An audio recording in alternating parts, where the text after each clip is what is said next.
Welcome back to Midsa Creek Farm. I'm Katie, and I'm here down in my basement where I have all of my different seedlings. I've got plants kind of everywhere.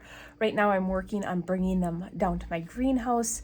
My perennials are about 3/4 of them are down there as of right now, but we have 2 more nights of temperatures in the 20s, and then we start getting into 30s and 40s at night. And I just received a shipment of what is supposed to be finished perennials. We shall see. Last year was the first year I bought some finished plants, and it was not what I was expecting. And so this is from a different company, and they are from Illinois, so Midwest, and these are all hardy for our zone. We just changed to a zone 4, but 3B is what we are. And so I figured I would open these with you guys, and we will see what we have.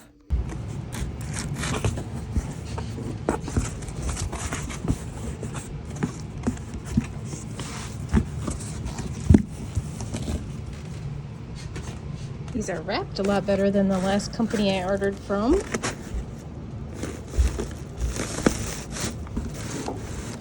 Each one is individually boxed.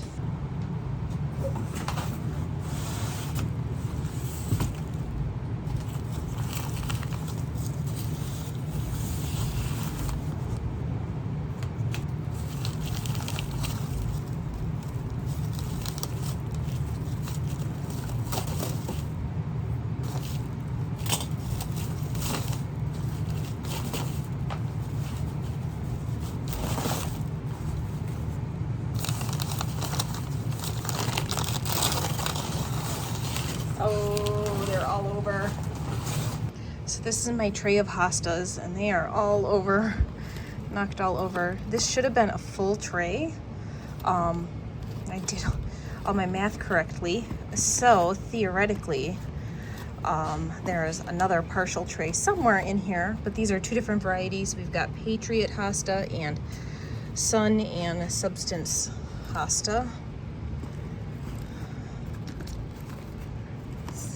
So these guys need to get potted up very quickly.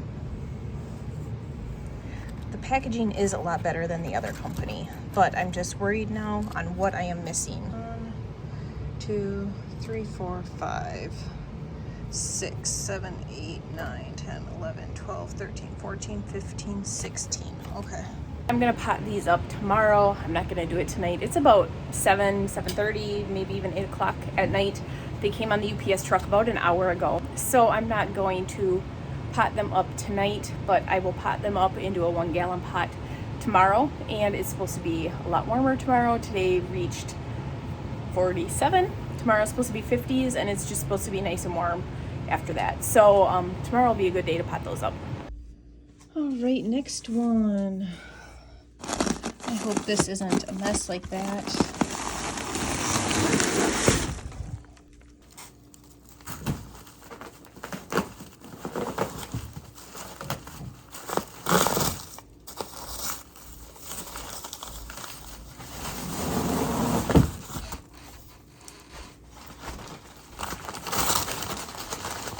Ooh, this looks much better. Okay, so this is red carpet sedum. And those look awesome. So this is a tray of 72. Look how beautiful these are. My plan is that I'm going to use some of these for Lily's graduation. I'm going to sell some in our spring plant sale, and then the rest I'm going to save for fall baskets because they are this beautiful color here. So I'm really happy with those.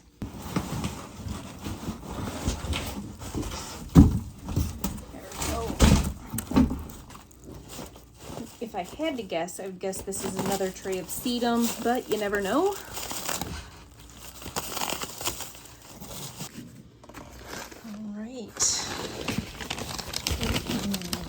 All right, so we have Galadaria, I believe is what it's called, Arizona Sun, and we have purple hens and chicks. So the Galadaria, I think that's how it's pronounced. Somebody will correct me if I'm wrong. That is from the Perennial plant sale. And then the hens and chicks sedum, I think it's sedum, hens and chicks is what we call it. I got the really dark purple ones, and so I got those actually for fall baskets. But what I'm gonna do is I'm gonna, just like the red carpet sedum, I'm going to use some of those for Lily's graduation, because she is doing her decorations. Her theme for her graduation party is sunflowers with some eucalyptus and some succulents.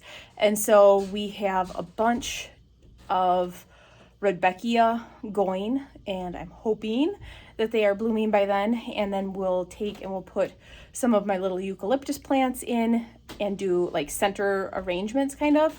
And we'll stick some of those and then some succulents in and have those as her graduation decorations. And then that way I don't need to buy balloons and streamers and all that kind of stuff. And they're reusable, and just looks a lot prettier and a lot classier. So that's my plan for those. So you'll see quite a few different sedum that I'm planning on using for double duty, using it for the plant sale, actually triple duty, plant sale, and then fall baskets and Lily's graduation. And I will say these look gorgeous.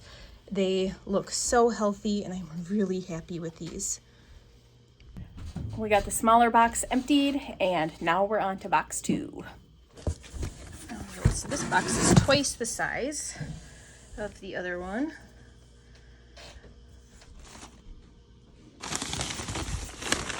And my dianthus, awesome. Except this is grass. Okay, so this is half of this tray are my dianthus, and these are going to be a coral orange color. Look how pretty those are. And then the other half, so there's I think 16 of those, and the other half is this Scotchland, and it's kind of a wispy small clumping grass for fall baskets. And I thought everything I got was hardy down to zone 3, but the grass is not. So that makes me wonder how accurate that was. That's the first one I've seen. That might be an issue because I was looking for a specific perennial of a wispy grass. I don't think it's going to be as wispy as I thought it was, but it's so hard to tell in pictures. So hard to tell. But this dianthus down to zone 4, that frustrates me. Theoretically, we are in zone 4. I know that where I grow, zone 4 in certain areas would probably be fine. At least it was this year. But I wanted to try to keep everything zone 3 or below. So I know for a fact that when I was looking through the catalog and online that said zone 3. And it drives me crazy when you're looking with plant companies and buying starts and stuff when the description says one thing and the package says another. I'm noticing that is very common. All right, so this tray is asters. We have Grape Crush here. So that's going to be like a purple. And then, what is that? I don't remember. Oh, Salvia. Meadow Sage East Friesland. So this is like a purple, almost like a fuchsia, not quite fuchsia. All right, so next up is more Galadaria. This one is Dazzler. So the reason why I got these two is they complement each other, and one is shorter and one is taller. Zone 3, so that is good. And then the next one is, these are Burning Heart False Sunflowers. Heliopsis, I think is how you pronounce it. I don't know. My mom had these in a flower bed when I was growing up. They are the most beautiful purple color, and so then when they get the little sunflowers, they're like that big. Big bush. They are absolutely stunning. So I'm really excited about those, and those add a lot of contrast. For some reason, I'm really craving in the summer some contrast in colors because everything is so bright green, so I thought this would be gorgeous. So those are good. Both of them say zone 3. We're doing good. All right, last one, and my furnace just kicked on, so it's probably going to be kind of loud. Okay, the Pink Crush asters, and we have another sedum. So these are the bright pink aster, and then I got the bright purple one, so that's the Pink Crush and Purple Crush. So this is like the fuchsia, and then it's the bright purple. And so I'm selling these so that, because I always get a lot of people asking if mums are hardy in our area, and I'm have some, but I sell the mums in the fall, and they're already in pots and everything, so people need to plant those early so the roots get a chance. And I always get people late fall who want to plant something for the next year, so I'm selling asters this spring in hopes that we can hit those people who are always looking for them in the fall. And then the sedum, these are cute, is a little ground cover one, John Creech Stonecrop, and they have a pink flower. I had a gorgeous succulent last year, and it was kind of like a hanging, trailing succulent, and it had little pink flowers and little pink tips on it when it was kind of in full bloom, and so I wanted something similar to that. And I did not want to, the place where I get my mums from, actually all the places, have discontinued a lot of their fall flower basket programs, so I wasn't able to order those.